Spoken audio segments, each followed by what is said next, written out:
106 ईस्वी से 130 ईस्वी तक हमें गौतमी पुत्र सातकर्णी के बारे में जानकारी प्राप्त होती है। इससे पहले जो हम लोगों ने सातकर्णी प्रथम लिखवाया था उसमें लिख लीजिएगा, उसको एक उपाधि भी है, उसी के आधार पर वर्ण व्यवस्था को पुनः लागू करना, वर्ण व्यवस्था को पुनः लागू करना।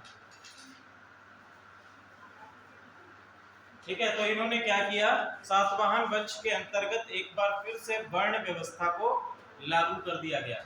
ठीक है, वर्ण व्यवस्था हम लोगों ने बात करी थी, क्या होता है वर्ण व्यवस्था? समाज में वर्णों के आधार पर विभाजन, जिसको हम लोग चातुर्वर्ण व्यवस्था के अंतर्गत जानते हैं। चातुर्वर्ण व्यवस्था हम लोगों ने कहा देखी थी? ठीक है, वैदिक काल से हम लोगों ने चातुर्वर्ण व्यवस्था देखी थी, जिसमें 4 वर्णों के बारे में बात करेंगे, ब्राह्मण, क्षत्रिय, ठीक है, वैश्य और शूद्र। इन 4 वर्णों के बारे में हम लोगों ने बात करी थी। ये कहां से? आपके वैदिक काल से इनका शुरुआत थी और सातवाहन वंश के अंतर्गत पुनः से वर्ण व्यवस्था को लागू कर दिया गया था। ठीक है, गौतमी पुत्र सातकर्णी के बारे में बात करें तो गौतमी पुत्र सातकर्णी सातवाहन वंश के महानतम शासकों में से गिने जाते हैं। ठीक है, महानतम शासक कहा। दूसरी चीज कहा जाता है एक इनके बारे में कि इनके घोड़ों ने तीनों समुद्रों का पानी पिया है। क्या है भैया? कि इनके घोड़ों ने तीनों समुद्रों का पानी पिया है। तीनों समुद्रों का पानी पिया है का मतलब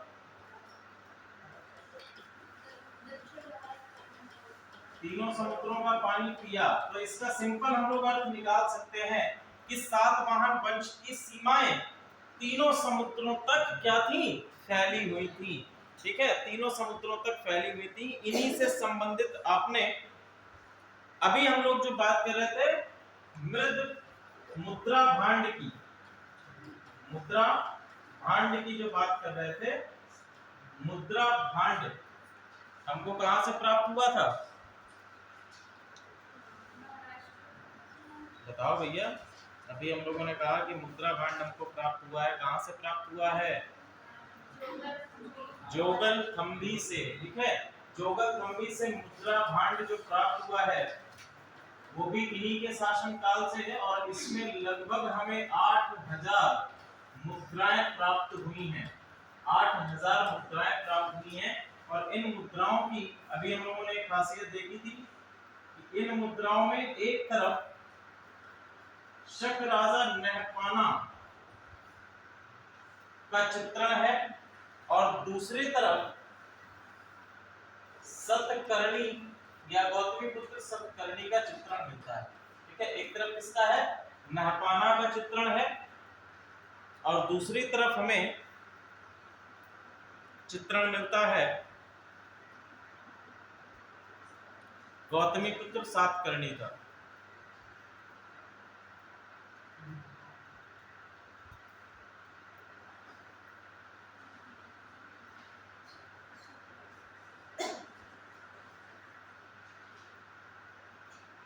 इनकी उपाधि लिखिए।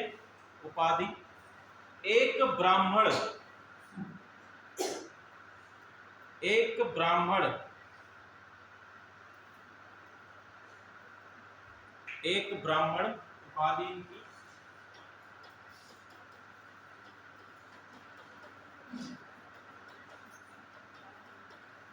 दूसरी उपाधि है क्षत्रिय,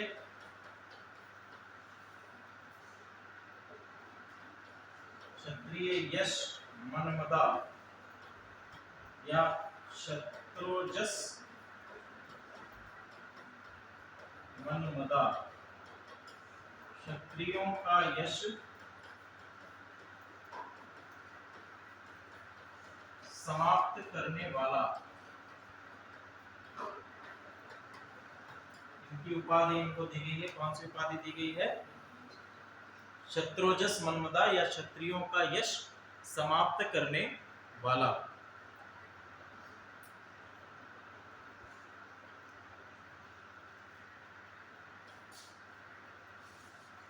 स्रोत अगर इनके विषय में हम लोग बात करें तो स्रोत कौन कौन से जहां इनकी जानकारी मिलती है? एक आपका है बालाश्री अभिलेख, बालाश्री अभिलेख, बालाश्री अभिलेख, यहाँ से हमको इनकी जानकारी मिलती है। इसके साथ साथ उपाधि में दो उपाधियां और लिख लीजिएगा, राज राजा और महाराजा, ये भी इनकी उपाधि, राज राजा और महाराजा ये भी इनकी उपाधि है। राज राजा और महाराजा ये भी इनकी उपाधि में आएगा, ठीक है। फिर और क्या है, हाँ, ब्राह्मण तथा बौद्धों को भूमि दान की शुरुआत, ब्राह्मण तथा बौद्ध भिक्षुओं को भूमि दान, ब्राह्मण तथा बौद्धों को भूमि दान। अब देखो ये आपका तथ्य जो है, जहां पर हम लोग बात कर रहे हैं भूमि दान की, यही आगे हम लोग देखेंगे कि सातवाहन वंश के अंतर्गत शुरुआत करता है किसका, सामंतवादी व्यवस्था का। किसकी स्टार्टिंग करेगा, सामंतवादी व्यवस्था की नींव यहीं पर से देखने को मिलती है।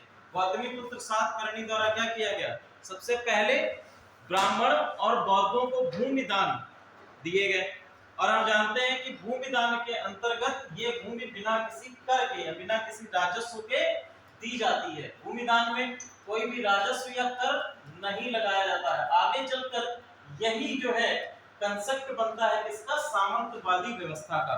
सामंतवादी व्यवस्था क्या होती है, जिसको हम लोग फ्यूडलिज्म कहते हैं, फ्यूडिटरी सिस्टम बोलते हैं।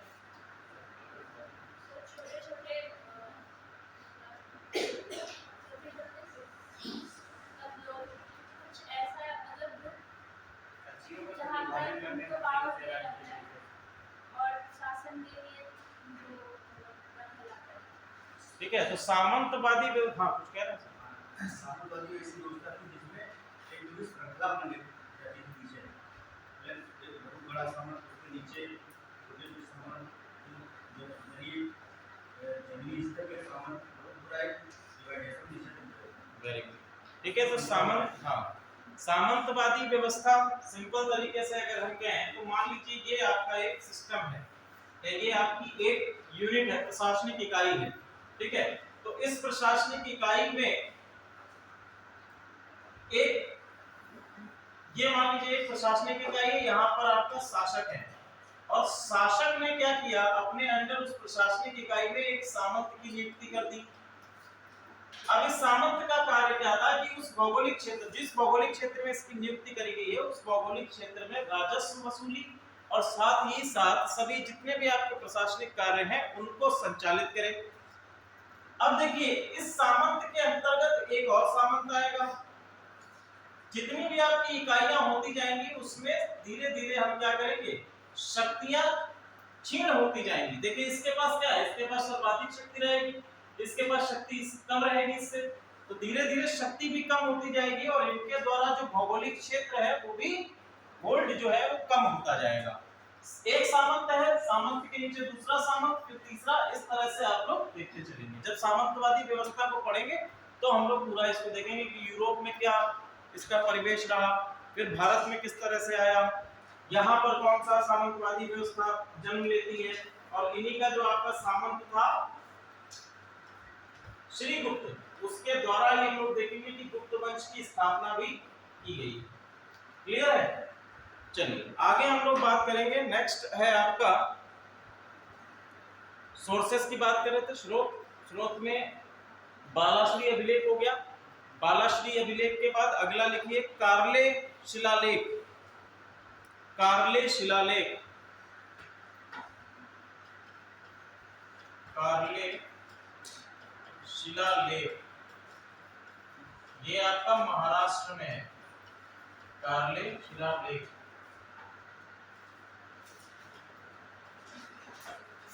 महाराष्ट्र।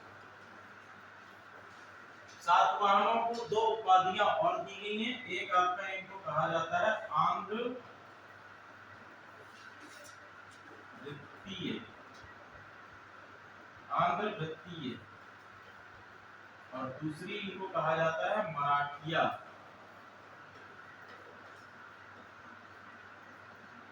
आंध्र द्वितीय और दूसरा इनको कहा जाता है मराठिया। ठीक है, कार्ले अभिलेख जो है ये आपका संबंधित है वशिष्ठपुत्र पुलमावी से, जो अगला शासक बनेगा वशिष्ठपुत्र पुलमावी से संबंधित है। पुलमावी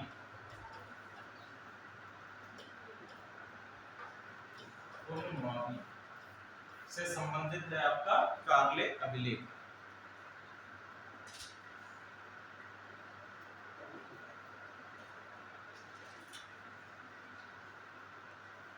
अगला लिखिए जूनागढ़ शिलालेख। जूनागढ़ अभिलेख या जूनागढ़ शिलालेख। जूनागढ़ अभिलेख किससे संबंधित है?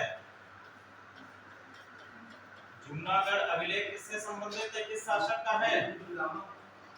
ठीक है, किससे संबंधित है? तो शक राजा है रुद्रदामन प्रथम। रुद्रदमन प्रथम से संबंधित अभिलेख है आपका कौन सा? जूनागढ़ अभिलेख। ठीक है, रुद्रदमन प्रथम जूनागढ़ अभिलेख। इस देखिए ये भी अभिलेख हमारे लिए बहुत इंपॉर्टेंट है। इसमें भी हमको कई सारे शासकों के बारे में जानकारी मिलती है। इसी अभिलेख के माध्यम से हमें जानकारी प्राप्त होती है हर्षवर्धन और साथ ही साथ आपका जो युद्ध है किसके साथ में हुआ था? हर्षवर्धन का नर्मदा नदी के तट पर युद्ध किसके साथ में हुआ था? पुलकेशिन द्वितीय। ठीक है, तो पुलकेशिन द्वितीय और हर्षवर्धन के युद्ध के बारे में भी यहाँ से जानकारी प्राप्त होती है हमें जूनागढ़ अभिलेख में।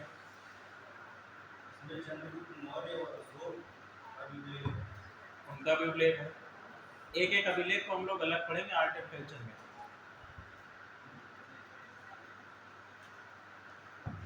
जो इम्पोर्टेंट है।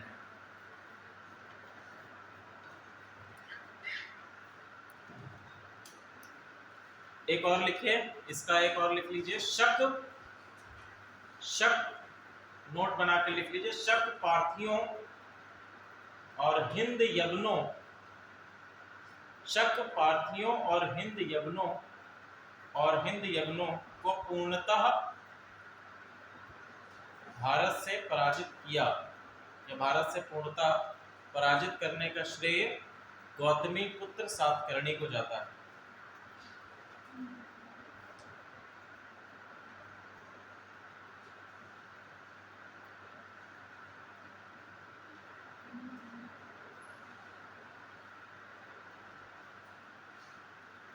फिर लिखिए अगले शासक हैं वशिष्ठपुत्र पुलमावी। वशिष्ठपुत्र पुलमाई या Pulumavi. Vasishthiputra Pulumavi 130 CE 130 AD to 154 AD। देखो भैया, अगर हम AD लिख देते हैं तो C और या CE लिख लेते हैं तो कंफ्यूज मत होइएगा। AD और CE में क्या अंतर है? अगर हम यहाँ पे लिख रहे हैं AD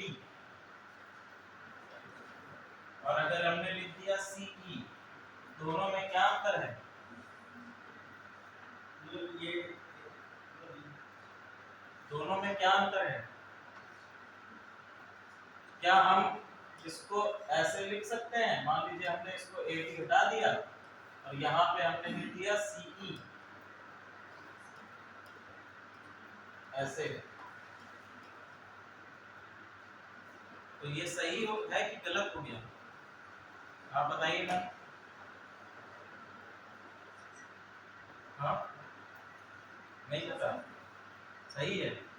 तो ये दोनों का क्या मतलब होता है? क्लास में हमने बताया था किसी दिन, आप बताइए।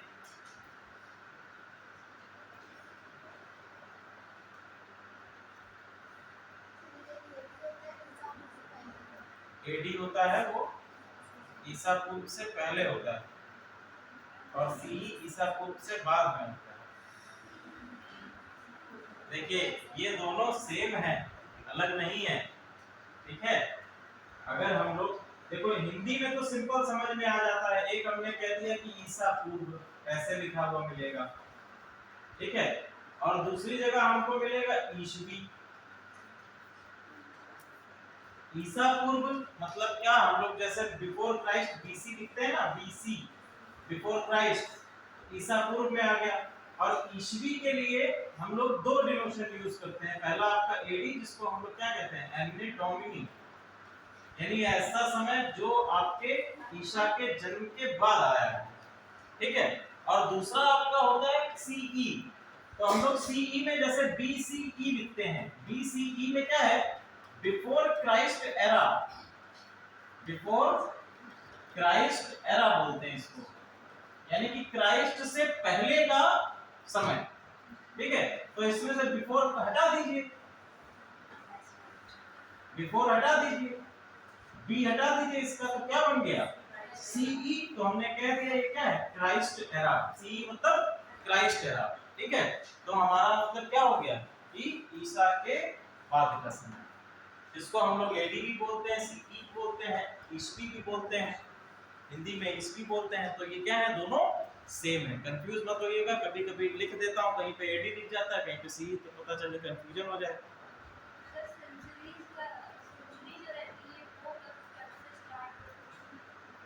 सेंचुरी आपकी एडी से स्टार्ट होती है, जैसे हम लोग यहाँ पर बात कर रहे हैं 130, ठीक है, 130 हमने बात करी, तो ये कौन सी सेंचुरी कही जाएगी, ये दूसरी दूसरी सेंचुरी, दूसरी कही जाएगी, हाँ ठीक है। तो हम कहेंगे कि दूसरी सेंचुरी है, दूसरी शताब्दी चल रही है, ये क्या चल रही है, दूसरी शताब्दी चल रही है, ठीक है।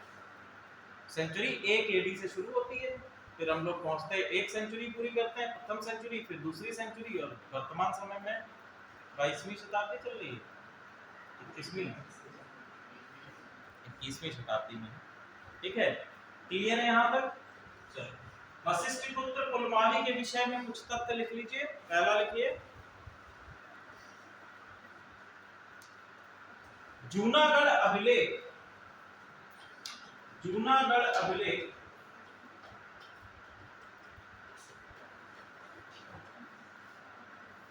जूनागढ़ अभिलेख से हमें ये पता चलता है, रुद्र दमन,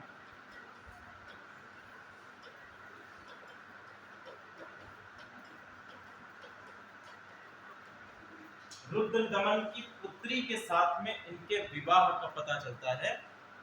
किस अभिलेख से हमको, जूनागढ़ अभिलेख से, ठीक है, जूनागढ़ अभिलेख। तो इससे हम क्या अंदाजा लगा सकते हैं, इससे देखिए ये तथ्य निकाला जा सकता है कि जो वशिष्ठ पुत्र, सॉरी गौतमी पुत्र सातकर्णी के समय में शकों को भारत से बाहर कर दिया गया था। अब गौतमी पुत्र सातकर्णी के बाद फिर से शकों का साम्राज्य स्थापित हुआ है, तभी तो ये विवाह स्थापित हो रहा है रुद्र दमन की पुत्री के साथ में, ठीक है। जूनागढ़ अभिलेख से आपको पता चला। और ऐसा हुआ क्यों, हुआ इसलिए कि देखिए अपने आप को दक्षिण भारतीय अभियान में संलिप्त कर लिया इन्होंने, सातवाहनों ने दक्षिण भारतीय अभियान में। तो आपका जो उत्तरी क्षेत्र है, उत्तरी क्षेत्र जो है वहां पर, जो बेसिकली जहां पर शक राजा थे, वो क्षेत्र आपका खाली हो गया और फिर से शक सत्ता स्थापित हो गई, ठीक है। इसके बाद नेक्स्ट शासक लिखिए, यज्ञ श्री सतकर्णी, यज्ञ श्री सतकर्णी 165 to 194 CE।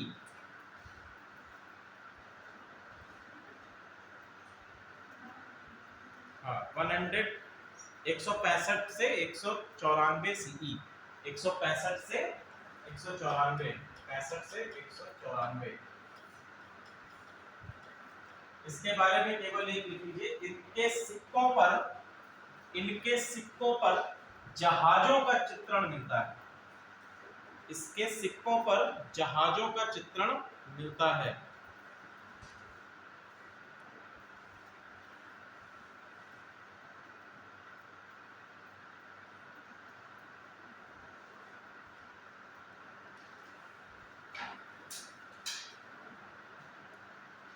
अगला टॉपिक डालिए, सातवाहन प्रशासन।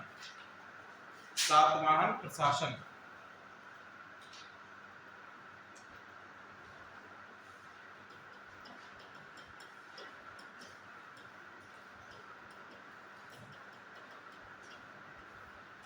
सातवाहन प्रशासन में देखिए, टोटल हमें सातवाहन प्रशासन में टोटल 5 आपको इकाइयां मिलेंगी प्रशासनिक व्यवस्था के अंतर्गत।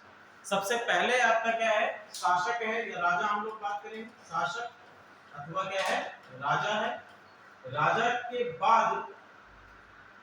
बाद तो बेसिकली उत्तराधिकारी आएंगे या जिनके राजकुमार या प्रिंसेस कह रहे हैं, राजकुमार या उत्तराधिकारी। और इसके बाद आएंगे महारथी।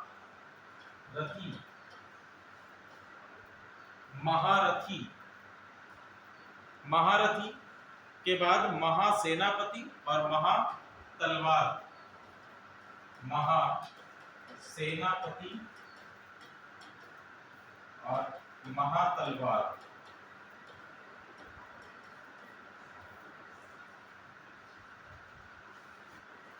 देखिए, शासक के पास में सभी शक्तियों का संकलन है। शासक क्या है, सर्वोच्च है, ठीक है। सारी शक्तियां किसमें निहित है, शासक के पास निहित है।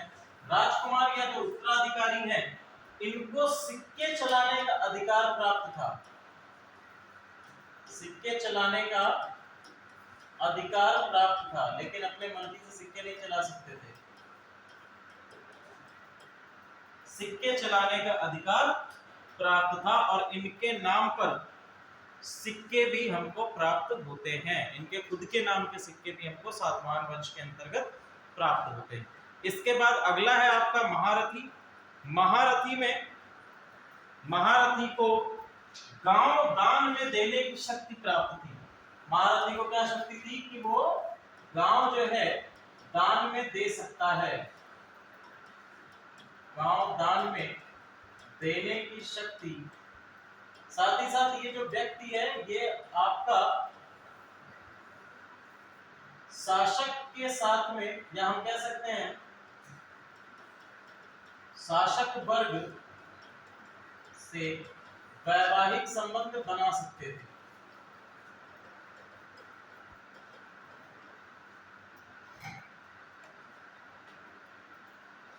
वैवाहिक संबंध बना सकते थे।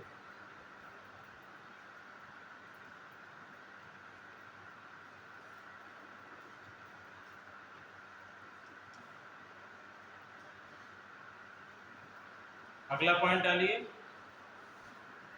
प्रशासनिक इकाई ग्राम थी। प्रशासनिक इकाई ग्राम थी।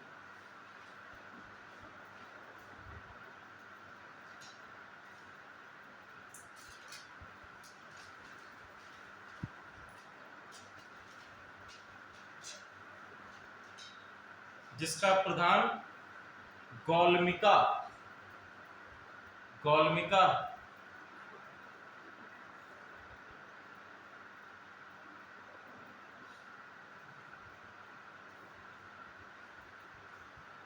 ठीक है। प्रधान कौन है, गौलमिका है, ठीक है।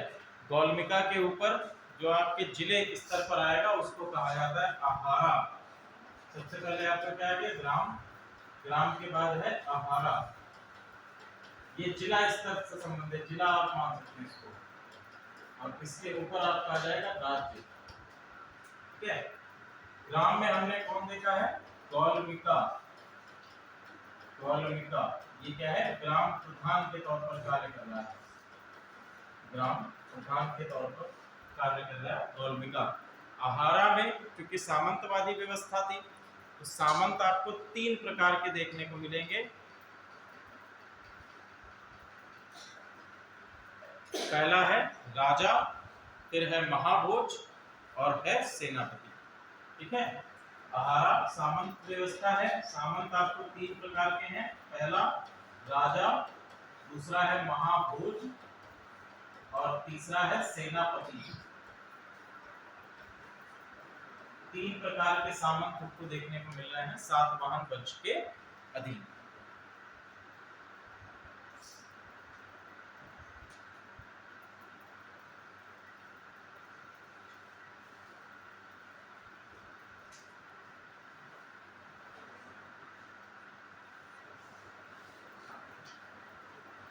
चलिए,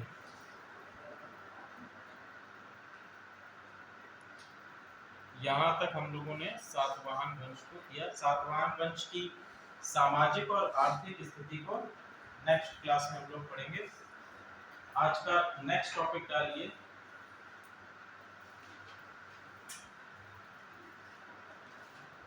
हिंद यूनानी आक्रमण। हिंद यूनानी आक्रमण।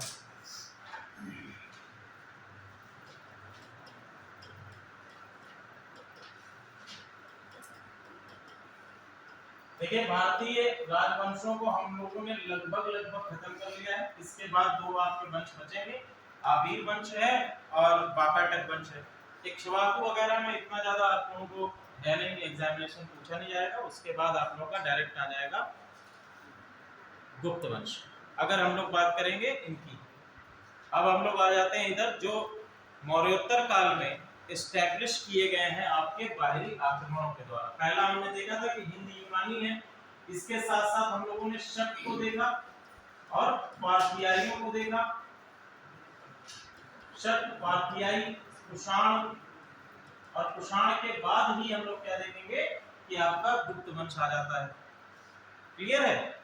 अब भैया देखो कि आपके कौन कौन से वंश के अंतर्गत हैं जो हमारे इस्टेब्लिश किए गए हैं। किसके द्वारा इस्टेब्लिश किए गए हैं? हिंद यूनानी आक्रमण के द्वारा।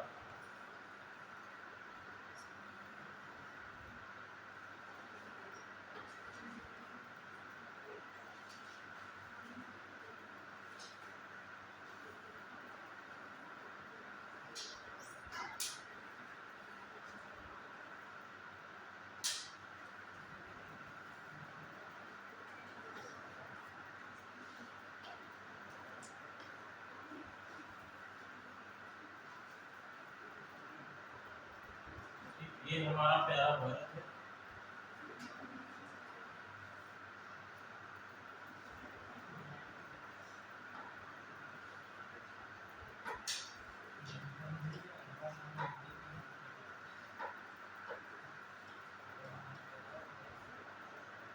पाकिस्तान का रीजन हो गया, उस समय हमारे भारत में ही सम्मिलित था। पाकिस्तान का रीजन है। पाकिस्तान के रीजन के जस्ट ऊपर यहाँ पर आपका आ जाएगा मकरान का क्षेत्र, दिख रहा है? मकरान का क्षेत्र है, और मकरान के क्षेत्र के जस्ट ऊपर यहाँ पर आपको दिखाई देंगे हिंदू कुश।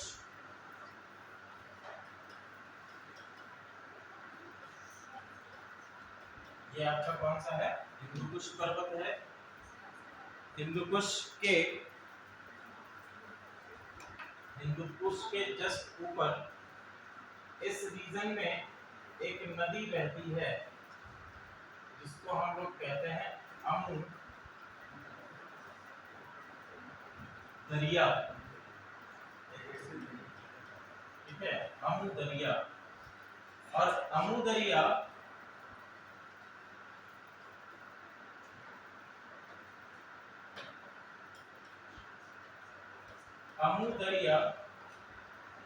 और आपका हिंदुकुश पहाड़ियों के बीच का जो क्षेत्र है,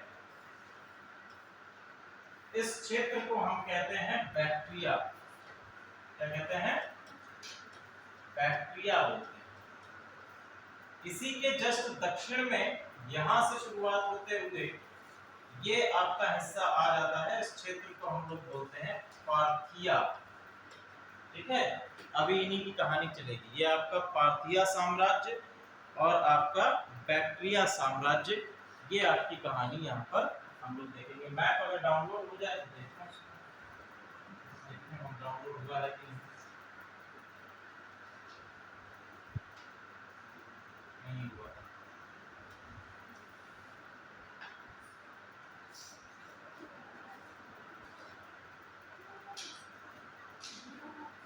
कनेक्टेड तो है।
दिखाई दे रहा है, ठीक है।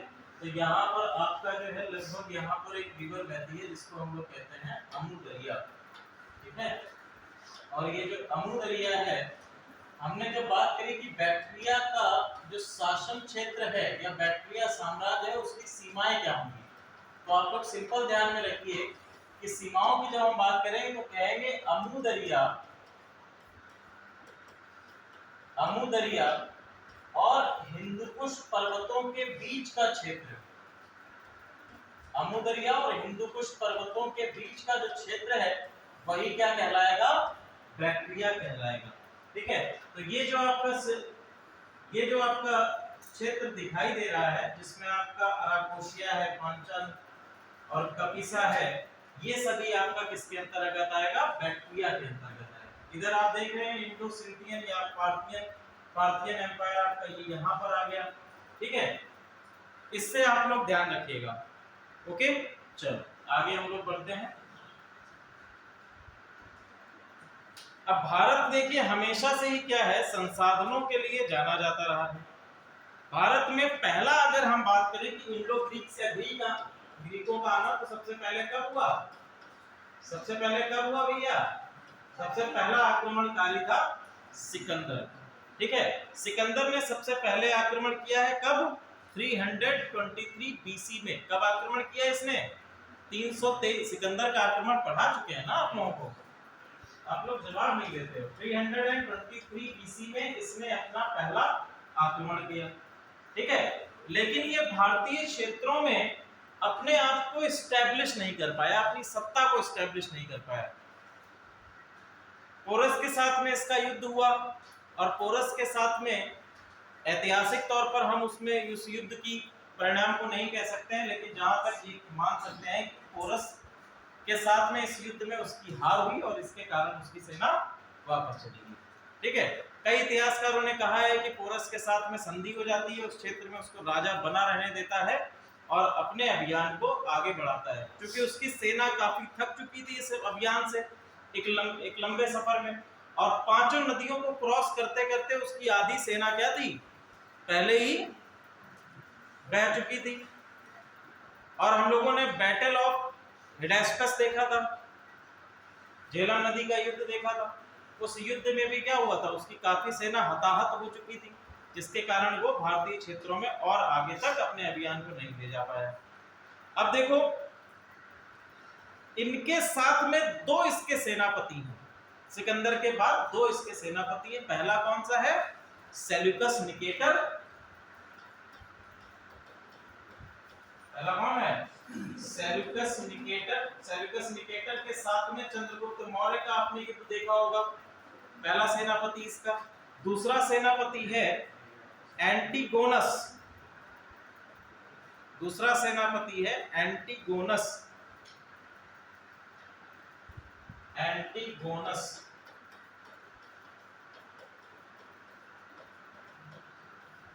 Seleucus Nicator, Antigonus.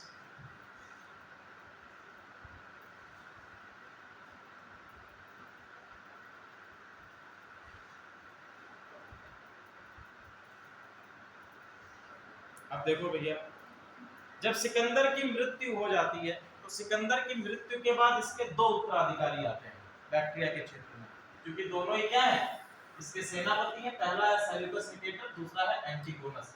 तो इन्होंने कहा कि हम क्या करेंगे, बैक्टीरिया के क्षेत्र में दोनों लोग मिलकर शासन चलाएंगे, दोनों शासक बन जाएंगे। अब एक मैदान में दो तलवारें तो रह नहीं सकती अधिक दिनों तक, ठीक है। तो इनके बीच में एक युद्ध होता है, युद्ध का नाम है इम्पस का युद्ध, या जिसको हम लोग कहते हैं इम्पस की लड़ाई। 301 बीसी में इम्पस की लड़ाई होती है। इम्पस की लड़ाई ये कब हो रही है भैया, 301 बीसी में। और इस इम्पस की लड़ाई में सेल्यूकस विजय होता है, सेल्यूकस ने विजय हासिल कर, और विजय हासिल करने के बाद अभी अपने अभियान को आगे बढ़ाता है और भारत की तरफ आता है। और भारत में इसका मुकाबला किससे होता है, चंद्रगुप्त मौर्य से। चंद्रगुप्त मौर्य से जब इसका मुकाबला होता है तो उस मुकाबले में, उस युद्ध में इसकी हार हो जाती। चंद्रगुप्त मौर्य के समय में हम लोग पढ़ा था, हार होने के बाद ये अपने प्रांत, आपका जो अराकोरिया है, हेरात है, काबुल, कांधार, पेरिपेमिशदाई का इलाका, ये सभी क्या दे देता है, दहेज में दे देता है। इसके साथ साथ अपनी पुत्री का विवाह, जिनका नाम क्या था, हेरला या कार्नेलिया, उनका विवाह भी कर देता है किसके साथ में, चंद्रगुप्त मौर्य के साथ में। क्लियर है यहाँ तक? ठीक है सर, आप फोन में क्या देख रहे बताइए, तो हम लोग भी देखें, आनंद लें थोड़ा सा। क्या वो वीडियो देख रहे थे अतीक अहमद जी वाला?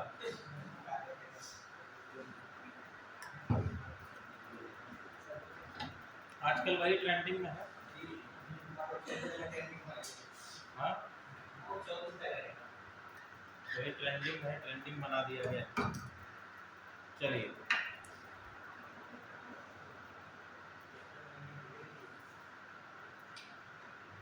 यहाँ तक सारी चीजें क्लियर हैं। और ये अपने साथ में सेल्यूकस निकेटर किसको लेकर आया था, मैगस्थनीज को लेकर आया था, एक दार्शनिक मैगस्थनीज को लेकर आया था। और इसने, मैगस्थनीज ने कौन सी पुस्तक लिखी है, इंडिका लिखी है। ठीक है, इंडिका पुस्तक लिखी है। तो यहाँ तक आपकी कहानी क्लियर है। इसके बाद जब मौर्य साम्राज्य आ गया तो अभी तक हमारे कोई भी आक्रमण भारत पर नहीं हुए हैं। ठीक है, मौर्य साम्राज्य के बाद अभी तक कोई भी भारत में नहीं हुए हैं आक्रमण। सेल्यूकस निकेटर के 3 उत्तराधिकारी हैं। ठीक है, सेल्यूकस निकेटर के 3 उत्तराधिकारी हैं। कौन कौन है? पहला है एंटियोकस,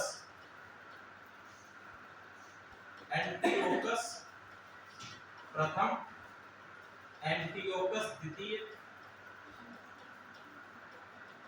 दोनों के सबके नाम सेम ही है, केवल प्रथम, द्वितीय और तृतीय लगा लीजिएगा। और एंटियोकस तृतीय, एंटियोकस प्रथम, एंटियोकस द्वितीय और एंटियोकस तृतीय, 3 आपके उत्तराधिकारी हैं। एंटियोकस सेल्यूकस की मृत्यु के बाद शासक बनता है 293 बीसी में। ठीक है, 293 बीसी में सेल्यूकस के बाद अगला शासक बनता है बैक्ट्रिया का, एंटियोकस प्रथम। क्लियर है यहाँ तक? एंटियोकस प्रथम की उपाधि है सोटर या सेवियर की उपाधि इसको दी गई है। सोटर या सेवियर की उपाधि दी गई है एंटियोकस प्रथम को। सोटर या सेवियर की उपाधि दी गई है एंटियोकस प्रथम को। सेवियर, इसको हम लोग क्या कह सकते हैं, रक्षक की उपाधि दी गई है एंटियोकस प्रथम को। क्वेश्चन आपसे बनता है कि किस शासक को सेवियर, सोटर की उपाधि दी गई है, तो किसको दी गई है, एंटियोकस प्रथम को दी गई है। बैक्ट्रिया का शासक है। ठीक है, बैक्ट्रिया का शासक है। अगला शासक आपका है, यहां तक तो कहानी आपकी एंटियोकस प्रथम के शासन काल में सही चलती रही। गड़बड़ होता है आपका एंटियोकस सेकंड के शासन काल में। एंटियोकस सेकंड के शासन काल में देखिए 250 में शासक बनता है, 250 में ये शासक बनता है। अब देखिए, हम लोगों ने बात करी थी कि आपका एक तरफ हिंद यमन शासक है, दूसरी तरफ इनके पैरेलल में पार्थियाई शासक भी हैं। इनके पैरेलल में, इनके समकालीन या कंटेम्पररी हम बात करें तो पार्थिया है कंटेम्पररी में, समकालीन में। तो हिंद यमन में जैसे ही ये शासक बनता है तो एक विद्रोह होता है दोनों ही क्षेत्रों में, इसमें भी और इसमें भी, हिंद यमन में भी और आपके पार्थिया के क्षेत्र में। दोनों के लीडर कौन कौन है? पहला है हिंद पार्थिया में आपका लीडर है अरलेकस। अरलेकस ये आपका पार्थिया में लीडर है। और इधर साइड में है आपका डायोडोटस प्रथम। यहां पर आपका कौन है? अरलेकस। ये आपका लीडर कर रहा है, विद्रोही नेता कह सकते हैं। और ये किस लिए? ताकि इनका उद्देश्य क्या था कि पार्थिया को स्वतंत्र कराया जा सके। और यहां पर हिंद यमन में डायोडोटस प्रथम, और डायोडोटस प्रथम हिंद यमन क्षेत्र में अपने आप को स्वतंत्र कराने का प्रयास करेगा। ठीक है,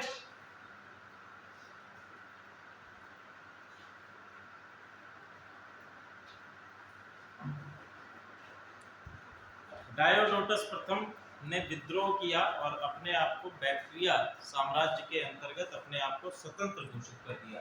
डायोडोटस की अगर बात करें तो डायोडोटस सबसे शक्तिशाली कहा जाता है, सबसे शक्तिशाली। साथ ही साथ इतिहासकार है स्ट्रैबो। स्ट्रैबो का नाम आपने सुना है, हमने कई बार क्लास में बताया भी है स्ट्रैबो। ठीक है, स्ट्रैबो ने इनको उपाधि दी है आरियाना का राजा। स्ट्रैबो के द्वारा इनको उपाधि दी गई है आरियाना का राजा, आरियाना का राजा। ये उपाधि किसके द्वारा दी गई इनको? स्ट्रैबो के द्वारा ये उपाधि प्रदान की गई। क्लियर है? इसके साथ साथ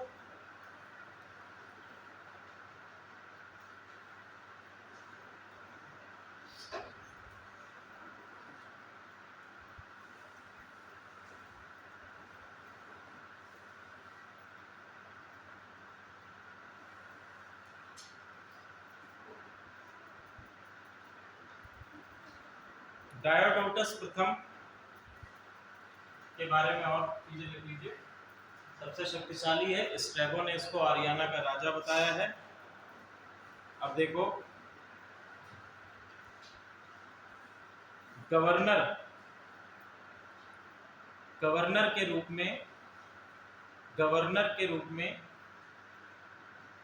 एंटियोकस प्रथम के शासनकाल में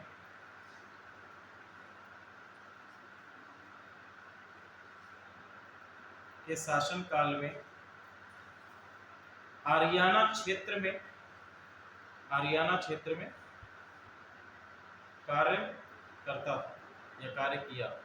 तो हमने देखा कि शुरुआत में आरियाना के क्षेत्र में क्या था? गवर्नर था एंटियोकस प्रथम के शासनकाल में, और जैसे ही एंटियोकस द्वितीय का शासनकाल आता है तो ये क्या करता है? विद्रोह कर देता है। अब देखो, इसने विद्रोह करने के बाद अगला ये काम करता है, पार्थिया को भी जीतने का प्रयास करता है। इसकी प्रबल इच्छा थी कि हम पार्थिया को जीतने का प्रयास करेंगे, पार्थिया को जीतेंगे, और इसलिए डायोडोटस क्या करता है? पार्थिया पर आक्रमण कर देता है। अब यहाँ पर पार्थिया में आपका कौन है? अर्मेकस है। ठीक है, अर्मेकस नहीं है, अर्मेकस है। यहाँ पर अर्मेकस है, तो अर्मेकस और इनके बीच में एक संधि होती है। ठीक है, जो कि पता था उसे कि पार्थिया साम्राज्य, आप लोग भौगोलिक दृष्टि से भी देखेंगे तो पार्थिया साम्राज्य क्या है? बैक्ट्रिया साम्राज्य से कई गुना बड़ा था। उनके पास जो आपकी सेना है वो भी, आपकी स्टैंडिंग आर्मी भी बैक्ट्रिया की सेना से काफी अधिक थी, और ये तो अभी भी विद्रोही के तौर पर बाहर आए हैं। ठीक है, जो मेन आपका एम्पायर है वो यहाँ पर अभी स्टैब्लिश नहीं किया गया। तो इस संबंध में इसने क्या कर लिया? अर्मेकस के साथ में एक संधि करी, और इस संधि के अंतर्गत इन्होंने कहा, 2012 में ये संधि होती है। ठीक है, डायोडोटस के साथ में, सॉरी 2212 बीसी में, 212 बीसी में, 212 बीसी में इनके बीच में संधि होती है, जिसके अंतर्गत इन्होंने कहा कि हम साथ में मिलकर शासन करेंगे। ठीक है, दोनों मिलकर शासन करेंगे। ये संधि इनके बीच में होती है, दोनों मिलकर शासन करेंगे, दोनों मिलकर शासन करेंगे। लेकिन अधिक दिन तक ये शासन चल नहीं पाएगा। क्यों नहीं चल पाएगा? क्योंकि दोनों ही राजाओं के हितों की रक्षा नहीं हो सकती है। दो राजा एक जगह पर नहीं हो सकते हैं।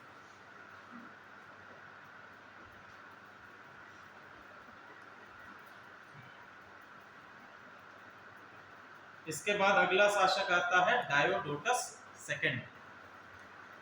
डायोडोटस सेकंड, डायोडोटस सेकंड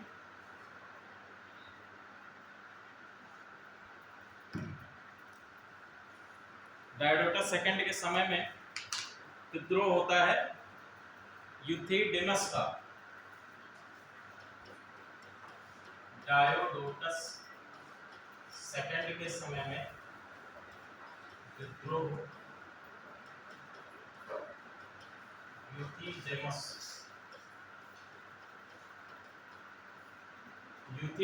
का विद्रोह होता है।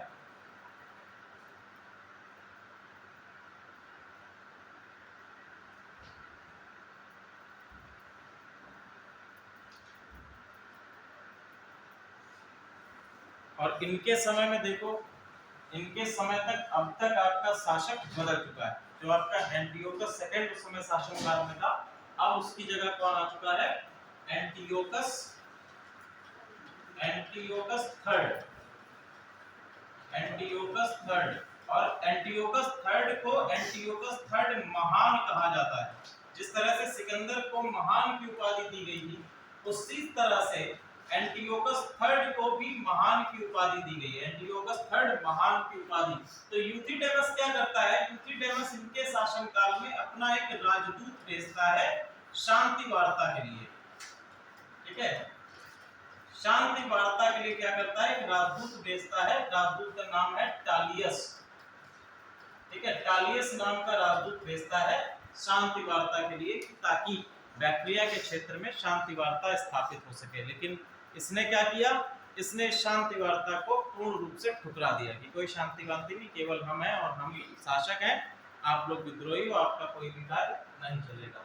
ठीक है, तो यूथिडेमस ने कौन सा राजदूत भेजा है? टालियस को भेजा है। किसके दरबार में? Antiochus third. एंटियोकस थर्ड की उपाधि भी महान है, जिस तरह से सिकंदर की उपाधि महान दी गई थी। ठीक है, एंटियोकस थर्ड को ये उपाधि दी गई है। अब देखो, इन्होंने यूथिडेमस ने इतना काम कर दिया। यूथिडेमस का पुत्र है, यूथिडेमस का ही पुत्र कौन है जो भारत पर आक्रमण करने का प्रयास करेगा? लिखिए, डेमेट्रियस। यूथिडेमस का पुत्र है डेमेट्रियस।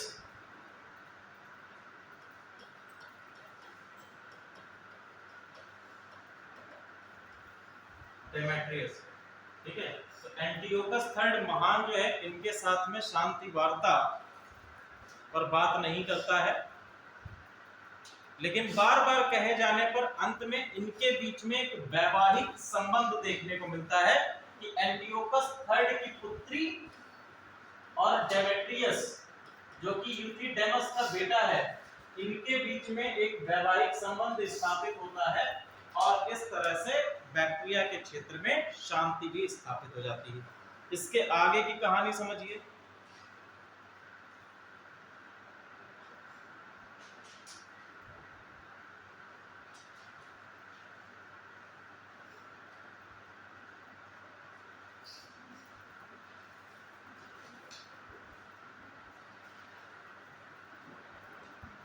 ठीक है, तो डेमेट्रियस प्रथम, दो आपके ये हिंदू यवन शासकों में हमको देखने को मिलता है। जब आप लोग हिंदू यवन पढ़ेंगे तो उससे पहले की कहानी ये सारी है। दो आपके मुख्य यवन आपको देखने को मिलेंगे। पहला है आपका डेमेट्रियस, और डेमेट्रियस के बाद आपको दूसरा देखने को मिलेगा मिनांडर। ठीक है, मिनांडर बेसिकली डेमेट्रियस का सेनापति था, जिसने डेमेट्रियस के बाद शासन किया। ठीक है, तो डेमेट्रियस हिंदुकुश पर्वतों को पार करता हुआ भारत में कहां से आया है? हिंदुकुश पर्वतों से भारत में एंट्री किसने की है? राजधानी साकल। राजधानी इसने किस जगह को बनाया है? साकल को अपनी राजधानी बनाया है।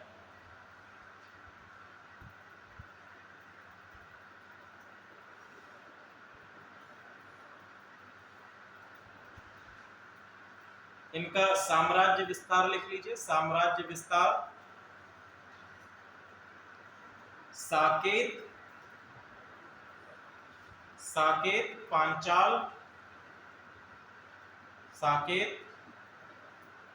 साकेत वर्तमान समय का जो अयोध्या है। इसके बाद नेक्स्ट है पांचाल, मथुरा, मथुरा और पुष्पपुर, जो पाटलिपुत्र के नाम से जाना जाता है, मथुरा या पुष्प, मथुरा के बाद पुष्पपुर। साकल में लिख लीजिए, साकल शिक्षा का केंद्र, साकल जो है शिक्षा का केंद्र। इसके बाद मिनांडर आएगा। मिनांडर ने राजधानी को तक्षशिला भी बनाया उस समय तक, लेकिन बाद में फिर से उसने साकल को ही राजधानी बना लिया।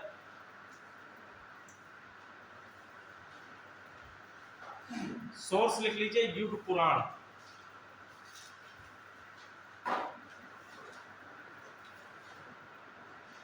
सोर्सेस क्या है इसके? युग पुराण, युग पुराण, युग पुराण।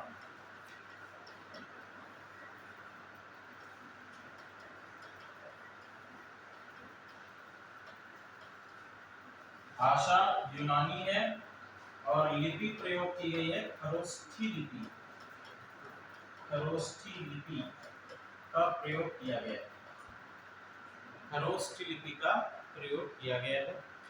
उपाधि लिख लीजिए, डेमेट्रियस की उपाधि, पहली उपाधि है धर्महीत, धर्महीत अजय,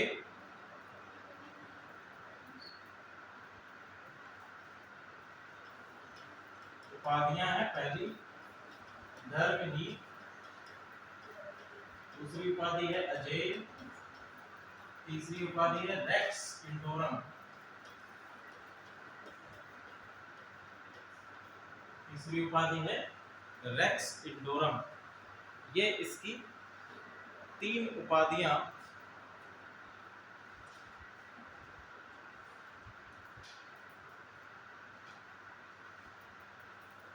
ठीक है।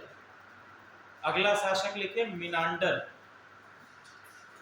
मिनांडर, मिनांडर का शासनकाल 160 बीसी से 120 BC, Menander 160 BC to 120 BC तक इनका शासनकाल है।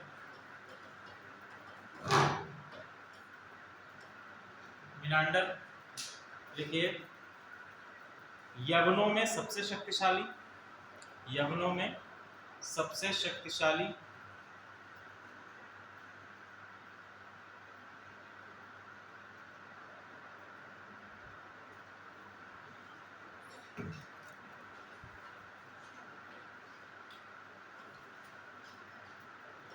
राजधानी जो है इसकी साकल रहेगी,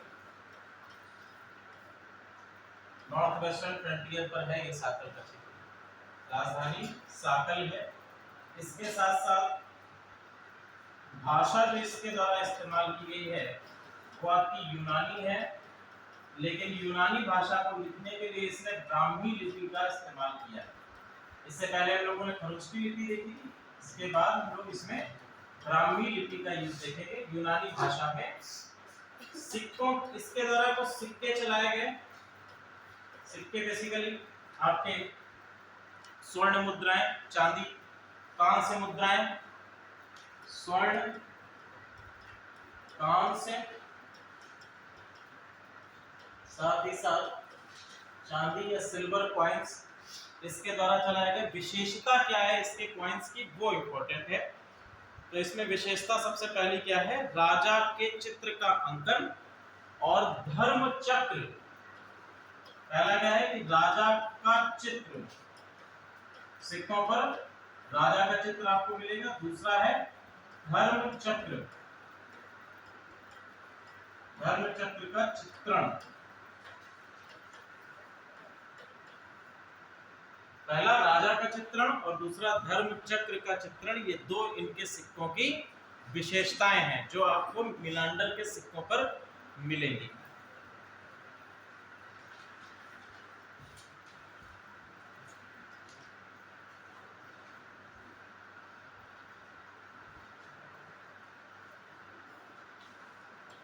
मिनांडर के सभ्य साम्राज्य विस्तार की बात करें तो उत्तर में काबुल के क्षेत्र तक, दक्षिण में हम लोग जो बुंदेलखंड का वर्तमान समय का रीजन देखते हैं, बुंदेलखंड का,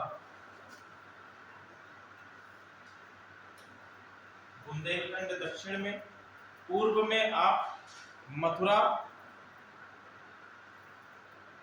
पूर्व में मथुरा का क्षेत्र, और यहाँ पर हम लोग देखेंगे गांधार का क्षेत्र या जो सिंध प्रांत है।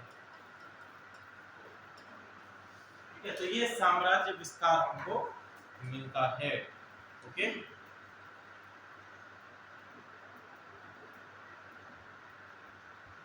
अंतिम शासक लिखिए, अंतिम शासक हर्मियस, और हर्मियस पराजित होता है पार्थियों से। अंतिम शासक है आपका हिंद यमन में हर्मियस, और इसको पराजित करते हैं पार्थियाई, पार्थियाइयों के द्वारा ये पराजित होता है। मिनांडर के लिए एक और रिसोर्स है मिलिंद पनाह, मिलिंद पनाह, ये मिनांडर पर ही लिखी गई है। किंग मिनांडर में मिलिंद के नाम से इनको दर्शाया गया है। मिलिंद पनाह, मिलिंद पनाह के बारे में हम लिखा भी चुके हैं कि इसके लेखक कौन है।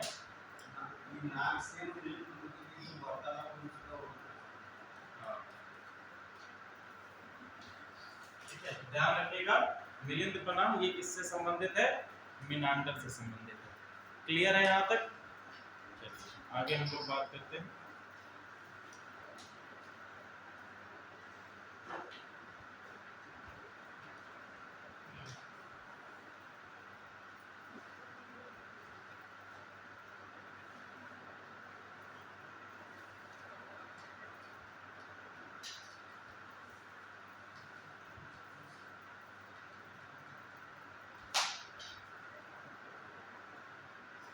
टॉपिक डालिए, भारत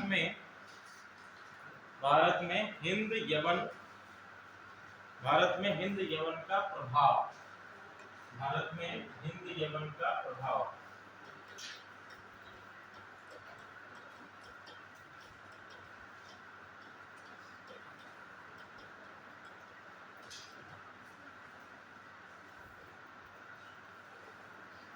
देखिए, हिंद यमन के प्रभाव में सबसे पहला आप लोग लिखेंगे खरोष्ठी भाषा का,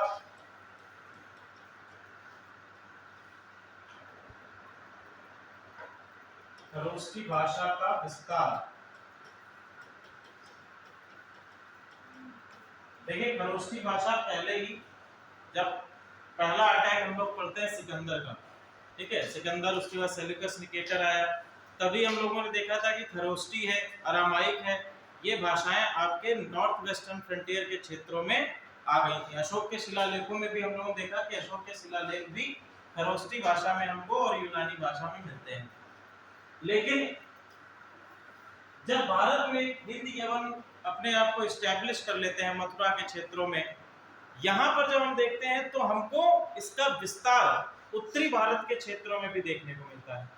इसके साथ साथ दूसरा, दुभाषिया सिक्कों का चलन, दुभाषिया सिक्कों का चलन। दुभाषिया सिक्के कहने का मतलब क्या है, ऐसे सिक्के जिन पर दो भाषाएं लिखी गई हैं, ठीक है, दुभाषिया सिक्के। इसके साथ साथ सिक्कों पर तिथि, सिक्कों पर तिथि का अंकन है। पहला क्या, दुभाषिया सिक्के हैं, तिथि का अंकन भी किया गया है। भारत में हिंद यमनों ने भी बताया कि सप्ताह में 7 दिन होते हैं, सप्ताह में 7 दिन नक्षत्र ज्ञान के लिए और ज्योतिषी गार्गी संहिता कहती है,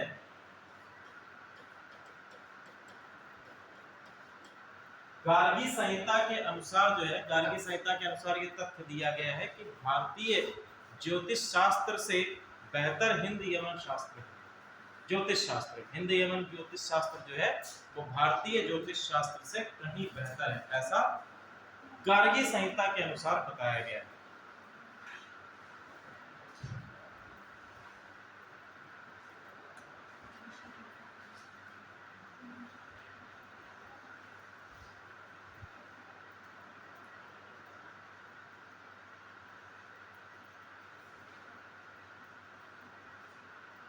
ठीक है, तो वहां तक कहानी हम लोगों ने पढ़ ली थी। और इधर अगर बैक्टीरिया में देखें, यहाँ तक तो शासन सम्मिलित हो गया था हम लोगों ने। वहां पर उधर साइड में एक विद्रोह हमने देखा था जहां पर शासक यूक्रेटाइड्स के द्वारा विद्रोह किया गया था। किसके द्वारा? यूक्रेटाइड्स के द्वारा। यूक्रेट वहां की थोड़ा सा आप लोगों का है फैक्चुअल इंफॉर्मेशन है, यूक्रेटाइड्स का है विद्रोह। और यूक्रेटाइड्स ने भारत में अपना एक, यूक्रेटाइड्स का पुत्र बनता है एंटियालकिड्स, ठीक है। और एंटियालकिड्स भारत में अपना एक राजदूत भेजता है भारतीय साम्राज्य में, तक्षशिला के पास में आपका पड़ता है, जहां पर शासक है भागभद्र। यूक्रेटाइड्स का बेटा है एंटियालकिड्स,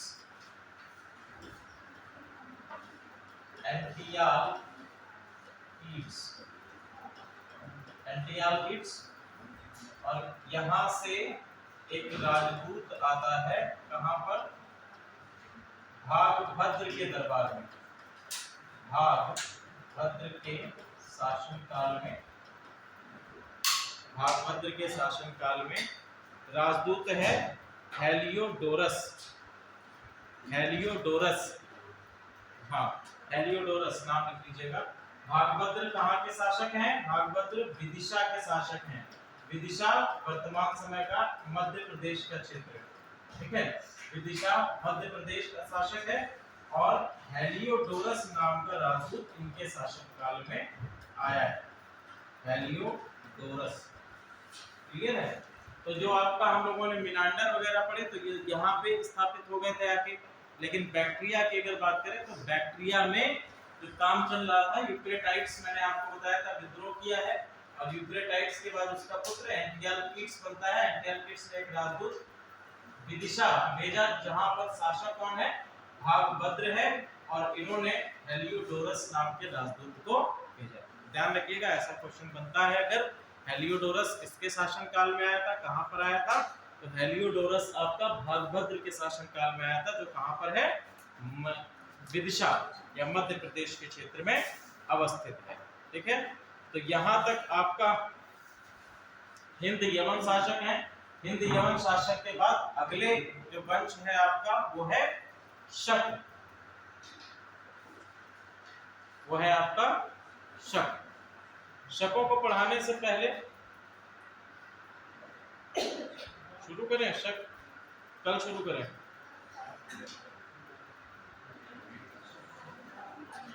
क्या हुआ, थक गए? बुद्धिज्म और जैनिज्म भी कराना है। बुद्धिज्म और जैनिज्म भी पहले करा लेना है, क्योंकि अगर उधर हम लोग पहुंच गए तो फिर बुद्धिज्म और जैनिज्म रह जाएगा। क्योंकि मौर्योत्तर काल के साथ ही साथ उसको पढ़ा जाना चाहिए, क्योंकि मौर्य काल में ही हम लोगों का बुद्धिज्म और जैनिज्म ये ज़्यादा ही क्या होते हैं, बढ़ते हैं, प्रफुल्लित होते हैं। एक मिनट और।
देखो यहाँ तक हम लोगों ने इंडो, बस भाई हो गया, इंडो ग्रीक्स को डिस्कस कर लिया। इसके बाद अगला जो आपका बचता है वो है शक, और शक के बाद हम लोग पढ़ेंगे पार्थियाइयों को, ठीक है।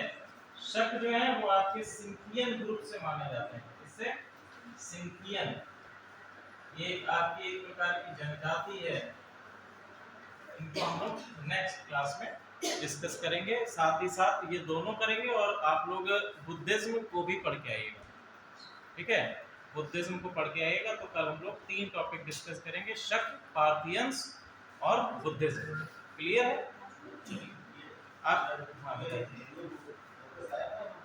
जी ये यहाँ पर आपको धर्म को स्वीकार किया है। किसको? आपको धर्म को स्वीकार किया है। एक गरुड़ ध्वज गरुड़ ध्वज गरुड़ ध्वज की स्थापना करी है हेरोडोटस ने। इसको लिख लीजिएगा।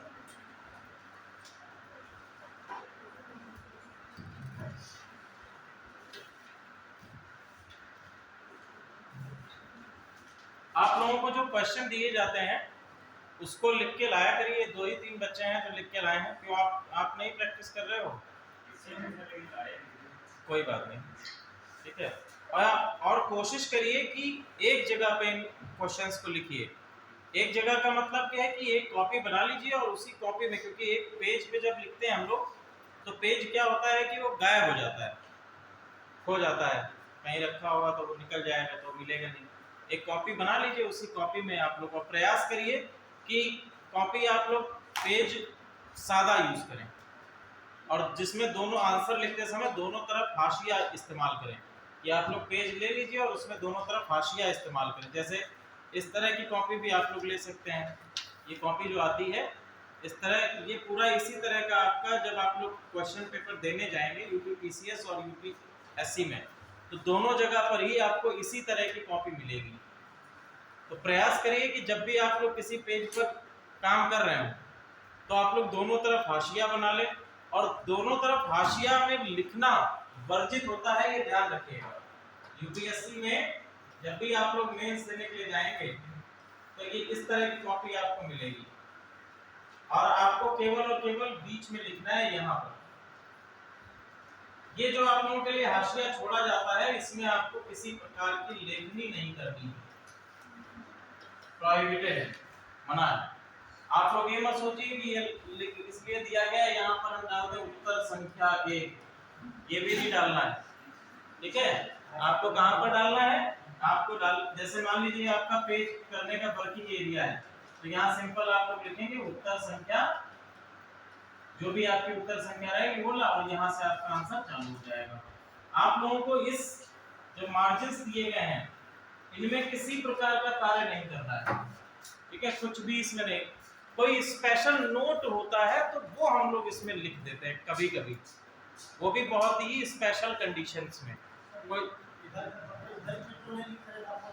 क्या कह रहे हैं सर? इस साइड में जो छोड़ा गया है जगह को उसमें तो नहीं लिखा है। इसमें नहीं लिखा जाता है क्योंकि जो एग्जामिनर चेक करते हैं तो यहाँ पर वो अपनी टिप्पणी लिखते हैं। दोनों साइड में लिखने की जगह होती है, इधर साइड में भी नहीं लिखा जाता, इधर साइड में भी नहीं। तो एग्जामिनर क्या करते हैं, एग्जामिनर यहाँ पर अपनी टिप्पणी लिखते हैं, इसलिए इसमें नहीं लिखने का बताया जाता है, ठीक है। अरे इतनी तो जगह होती है, किनारे किनारे लिख के क्या करोगे? और जितने मन हो उतनी पेजेस ले सकते हो, ऐसा भी नहीं है कि जो है आपको पेजेस की कमी रहेगी। कॉपी इतनी बड़ी रहती है कि उतना ही नहीं भर पाओगे। वर्ड लिमिट भी तो होती है और वर्ड लिमिट के ही हिसाब से आपको कॉपी भी दी जाती है, ठीक है। तो आप लोग प्रयास कर रहे हैं। यूपी स्पेशल सबने ले ली है? यूपी स्पेशल जरूर ले लीजिए। यूपी स्पेशल से बहुत सारे क्वेश्चंस आपके आएंगे, चाहे आप ई दृष्टि का ले लीजिए यूपी स्पेशल, ये भी ठीक है, और चाहे आप घटना चक्र का यूपी स्पेशल ले सकते हैं, ठीक है। तो उसमें से बहुत सारे क्वेश्चंस आपके बनेंगे। एमएसपी आप लोग ध्यान रखिएगा, मिनिमम सपोर्ट प्राइस जो निर्धारित की गई है अनाजों की, धान की, गेहूं की, जो आपकी दलहनी फसलें होती हैं, एमएसपी से रिलेटेड 1 नंबर का क्वेश्चन आपका पीसीएस में हर साल आ जाता है, एवरी ईयर। अगर आप सभी फसलों के एमएसपी देख लेंगे तो वो आपका 1 नंबर का क्वेश्चन, एक क्वेश्चन तो आपका सही रहेगा ही। और प्रयास ये करिएगा कि क्वेश्चन कम से कम अटेम्प्ट करें, समझ रहे हैं? क्वेश्चन ज्यादा अटेम्प्ट करने का,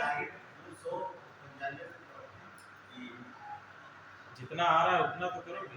मान लो अगर 70 आता हो तो 60 आता हो तो उससे अच्छा सबको डालो।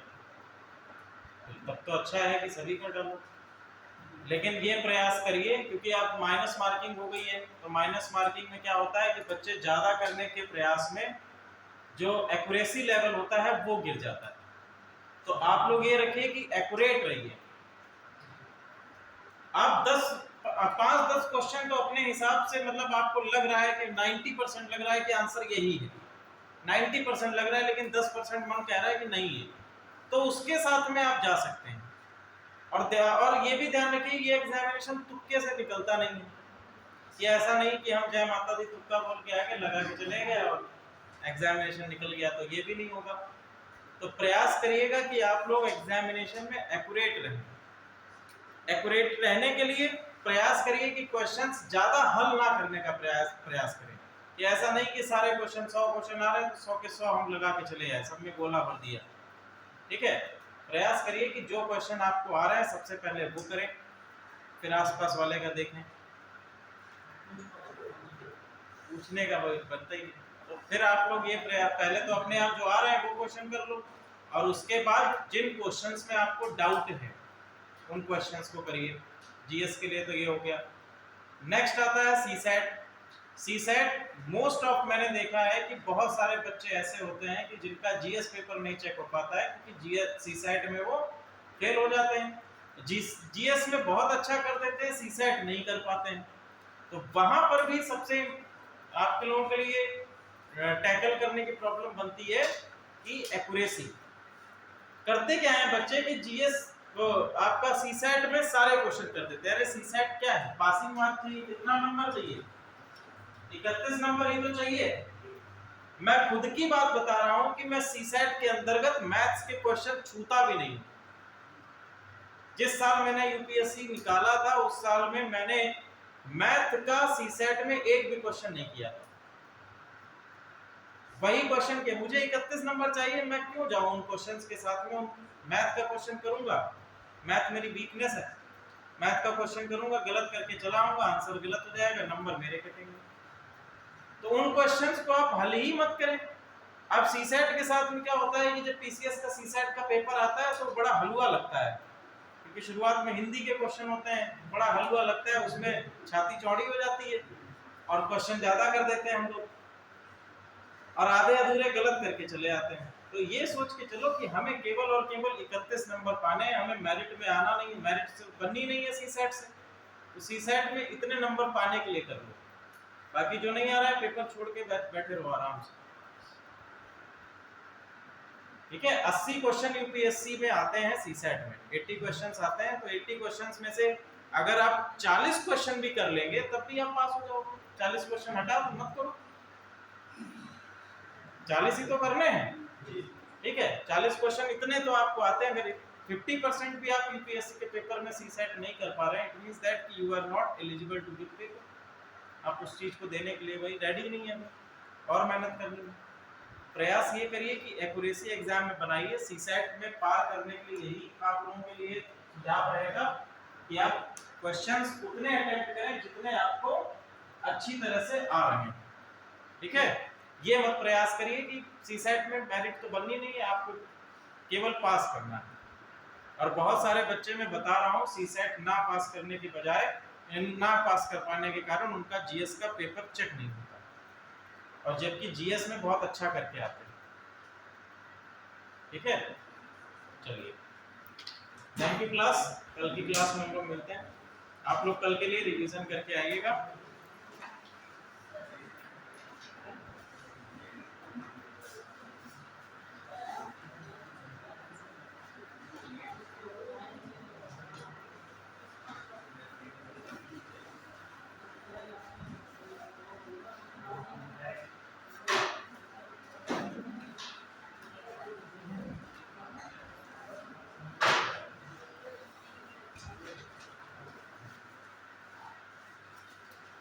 अरे रुक जाओ भाई, चलो बैठो, 2 मिनट बैठो।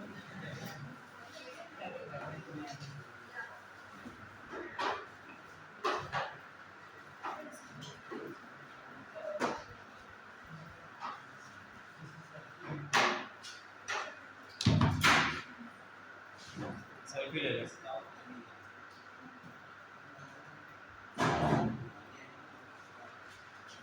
कैमरा साफ कर लो।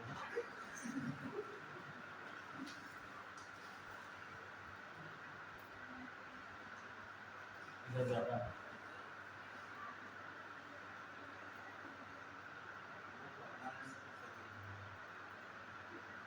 ठीक, थैंक यू क्लास। ये ऑफ कर दिया?